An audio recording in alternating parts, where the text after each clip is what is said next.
Animal Services launches an investigation after getting a complaint into the condition of horses on a Rancho Santa Fe ranch. We get an up-close look at how construction crews are staying cool in this heat wave. A new safe parking lot opens in Grantville. How many holds and reaction from neighbors? Just because you can't see doesn't mean you can't ride a bike. Blind Suckers Club! CBS 8 News Live at 6 starts right now. An embattled horse ranch in Rancho Santa Fe is under investigation tonight after an emaciated animal was seen on the property, and it's not the first time. Good evening, and thank you for joining us. I'm Carla Chiquetto. I'm Shanna Handy, in tonight for Marcella Lee. No criminal charges have been filed yet, but the county's Department of Animal Services is investigating. CBS 8's David Gofferson talked with an animal rights activist who's been documenting the condition of that ranch's horses for years. I'm deeply concerned because this continues to be a pattern on this ranch of horses being emaciated and dying. San Diego County Animal Services opened an investigation this week after receiving a photo of an emaciated horse at a ranch on Artesian Road in Rancho Santa Fe. Investigators later found out the horse had been euthanized and removed from the ranch. County Animal Services is working with the district attorney's office to investigate the current location and condition of the removed horse and assess the welfare of a second horse that remains on the property, a county news release stated in part. I'm concerned about all the horses on this property. Zora Fahim with the Los Angeles Alliance for Animals has been documenting the condition of the horses on the ranch for the past 2 years. It was in March of 2023 I first saw a dying, emaciated horse laying in the mud, and I was just mortified. CBS 8 has aired a series of reports on the property owners, Deborah Barkley and her husband, Craig Nedwig. Court records show Barkley pleaded guilty last month to a misdemeanor of maintaining a public nuisance related to a pack of dogs running loose on a different property she owns on Camino de Arriba. No charges have been filed related to the horse ranch. This is not just one horse. This is a broken system of the County Board of Supervisors failing to act. And what is the result? Another dying horse on Deborah Barkley's property. Barkley did not respond to a request for comment, but in court papers filed last year, she claimed the horses were elderly, not neglected. I love my horses. I provide a good home for them with an abundance of feed and veterinarian care for each and every horse until the time of their passing away. But Zora says she believes the horses should be removed and impounded by the county. I'm here to be the voice of animals because they don't have a voice. San Diego County Animal Services says this is an ongoing investigation. We're going to file some public records requests, and we'll keep following the case. In Rancho Santa Fe, David Gofferson, CBS 8. Late today, the county did respond to us, though. They sent an email to us about a half an hour ago saying they have spoken to a veterinarian at the ranch who told them the horse seen in the video was elderly, nearing the end of life, and receiving appropriate end-of-life care. A necropsy will be performed at UC Davis.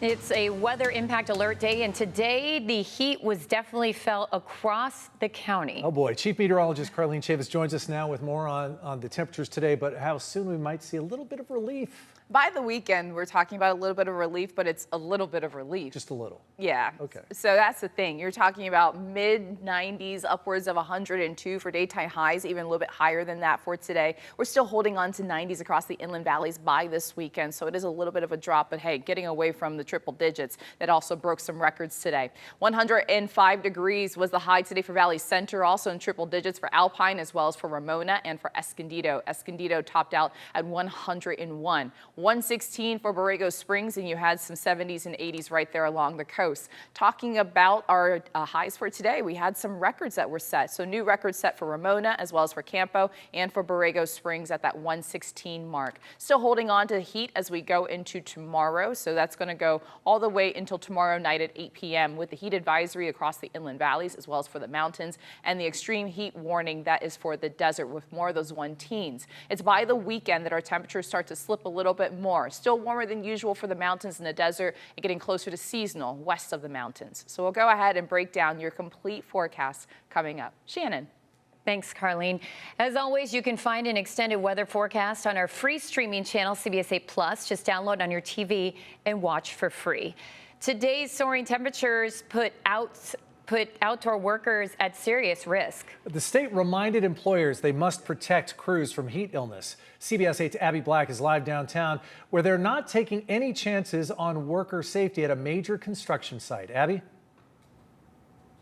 Carlo and Shannon, construction crews are done for the day here at the future Hilton Hotel at 5th and Ash in downtown, but we still have many crews that are out there, delivery drivers, and it's still pretty toasty.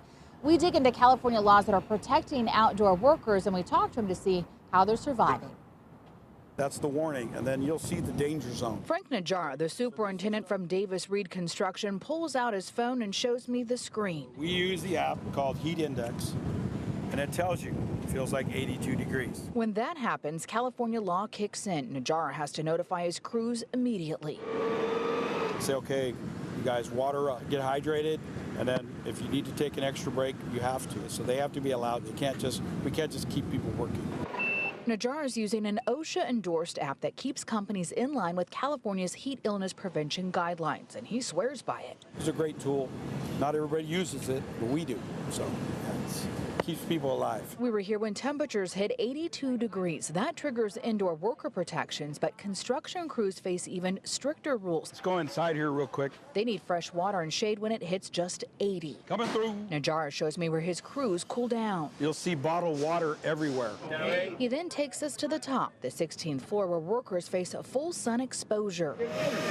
So when these guys want to cool down, they'll go inside underneath the shade. I mean, there's shaded areas there and around the corner. If temperatures hit 95 degrees, supervisors must constantly monitor workers for heat illness symptoms. But it's not just construction crews dealing with the heat. I just stay hydrated. Make sure y'all drink y'all water. Delivery drivers like Keenan Washington are finding their own ways to beat the temperature. All I do is just stay in the car if I can, keep that AC on. Even athletes are adapting. Practicing in this heat, it's like just getting your mental right. Mesa College freshman Devin Riley was headed to football practice with his shoulder pads in hand. What I be doing, get water, pour it down your back, drink, hydrate, electrolytes every day. From construction sites to delivery routes to the practice field, everyone's finding ways to stay cool, and most don't mind the challenge. Fantastic. Cal OSHA has a voluntary heat illness prevention network that keeps employers and their workers aware of the dangers, and Davis Reed says they're a part of it.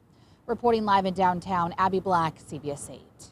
Thank you, Abby. And remember, for the latest weather conditions and alerts on the go, you can download our free CBS 8 app from Google Play or the App Store.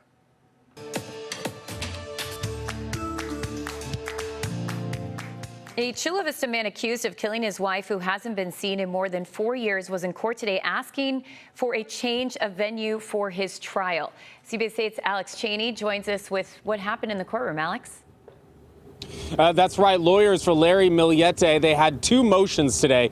The first, they wanted to move the entire trial out of the Chula Vista area. It was his lawyer's argument that because of all the media attention towards this case, that they wouldn't be able to get an impartial, unbiased jury in the Chula Vista area. And second, should that trial be moved out of Chula Vista to another part of San Diego County, they wouldn't want the jurors to still be selected from the Chula Vista area. The judge today denied both of those motions. I need to find that there's a reasonable likelihood that a fair and impartial jury cannot be had in the county or in the Southern Division, and I simply can't find that the defense's evidence and their arguments rise to that level, and so I'm denying the request to change the jurisdiction from the Southern Division to any other. In the Chula Vista courthouse, Judge Enrique Camarena said the defense didn't present enough evidence to show that an unbiased jury can't be found in the Southern Judicial District. The judge says an impartial jury can be found in Chula Vista. The judge ordered the trial to stay in Chula Vista court and that jurors for the case can be selected from the Chula Vista area. Larry Miliete, 43, is charged with murdering his wife, Maya. She was last seen more than 4 years ago, and still no body has has been found. Millete faces up to 25 years to life in state prison if convicted of murder, plus a felony count of possessing an assault weapon. Millete's next court date is going to be coming up on September 19th, right back here at Chula Vista Court.